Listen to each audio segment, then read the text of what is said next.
Bismillahirrahmanirrahim. Assalamualaikum warahmatullahi wabarakatuh. Sobat Quran yang dimuliakan Allah Subhanahu wa taala, kita berjumpa kembali dalam segmen Paham Ayat, di mana segmen ini kita akan sama-sama belajar memahami ayat-ayat Al-Quran dengan mudah dan singkat, sehingga kita orang-orang awam pun bisa memahami maksud dari ayat-ayat yang Allah turunkan, sehingga bisa kita jadikan pedoman hidup. Dan kita akan melanjutkan episode sebelumnya, di mana sebelumnya kita sudah membahas surat An-Nas, dan kita akan lanjutkan surat Al-Falaq. Sebelumnya saya akan bacakan bunyi ayatnya. A'udzu billahi minasy syaithanir rajim. Bismillahirrahmanirrahim. Qul a'udzu birabbil falaq min syarri ma khalaq wa min syarri ghasikin idza waqab wa min syarrin naffasati fil 'uqad wa min syarri hasidin idza hasad. Sobat Quran yang dimuliakan Allah Subhanahu wa taala, surat Al-Falaq terdiri dari 5 ayat, yaitu termasuk ke dalam surat Makkiyah. Kita akan mulai dari ayat pertama. Qul a'udzu birabbil falaq min syarri ma khalaq. Dalam ayat 1 dan 2 ini Allah Subhanahu wa taala memerintahkan kepada Nabi Muhammad SAW dan seluruh kaum muslimin supaya selalu berlindung kepada Tuhan pencipta semua makhluk agar terpelihara dari segala macam kejahatan atau akibat kejahatan yang ditimbulkan oleh makhluk-makhluk yang telah diciptakannya. Qul a'udzu birabbil falaq. Katakanlah, aku berlindung kepada Tuhan yang menguasai subuh. Min syarri ma khalaq, dan dari kejahatan makhluknya. Kemudian ayat yang ketiga, wa min syarri ghasikin idza waqab, dan dari kejahatan malam apabila telah gelap gulita. Allah Subhanahu wa taala menerangkan bahwa sebagian makhluknya sering menimbulkan kejahatan pada waktu malam apabila segala sesuatu telah diliputi oleh kegelapan. Sementara itu, keadaan malam yang gelap gulita menimbulkan rasa takut dan gelisah. Seakan-akan ada sesuatu yang tersembunyi dalam kegelapan malam itu yang akan menyakiti manusia. Kemudian ayat berikutnya, wa min syarrin naffasati fil 'uqad, dan dari kejahatan wanita-wanita tukang sihir yang menghembus pada buhul-buhul. Dalam ayat ini Allah Subhanahu wa taala memerintahkan agar manusia berlindung kepadanya dari kejahatan tukang sihir yang meniupkan mantra-mantra dengan maksud memutuskan tali kasih sayang dan mengoyak-ngoyak ikatan persaudaraan seperti ikatan pernikahan dan lain-lain.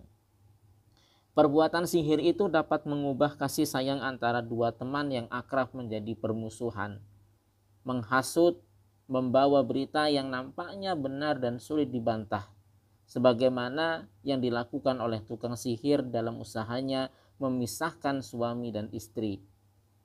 Jumhur ulama berdasarkan hadis sahih yang menerangkan bahwa Rasulullah SAW pernah disihir oleh Labid al-A'sam. Hal ini tidak mempengaruhi wahyu yang diturunkan oleh Allah kepadanya, tapi hanya mempengaruhi jasmani dan perasaan yang tidak berhubungan dengan syariat.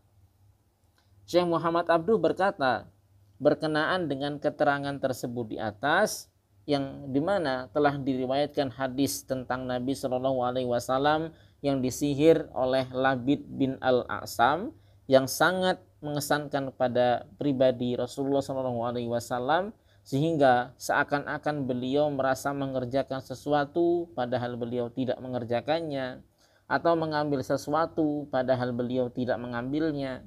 Lalu Allah memberitahukan kepadanya tentang tukang sihir itu. Kemudian dikeluarkanlah sihir itu dalam hatinya. Lalu Nabi Shallallahu Alaihi Wasallam menjadi sehat kembali dan turunlah surat ini. Nabi Shallallahu Alaihi Wasallam terkena sihir sehingga menyentuh akal yang berhubungan langsung dengan jiwa beliau. Karena itu orang-orang musyrik berkata, sebagaimana yang difirmankan oleh Allah, in tattabi'una illa rajulan mashura. Kamu hanyalah mengikuti seorang laki-laki yang kena sihir. Tapi sobat Quran yang dimuliakan Allah Subhanahu wa taala, di sisi lain yang wajib kita yakini bahwa Al-Qur'an adalah mutawatir dan menyangkal bahwa Nabi Shallallahu alaihi wasallam pernah kena sihir. Karena yang menyatakan demikian itu adalah orang-orang musyrik. Al-Qur'an mencela ucapan mereka itu.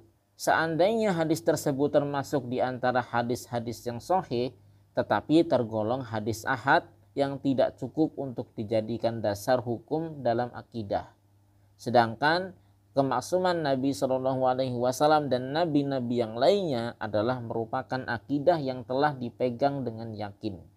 Menurut Atha, Al-Hasan, dan Jabir, surat Al-Falaq ini adalah surat Makkiyah yang diturunkan sebelum hijrah. Sedangkan yang mereka tuduhkan bahwa Nabi Shallallahu Alaihi Wasallam kena sihir di Madinah.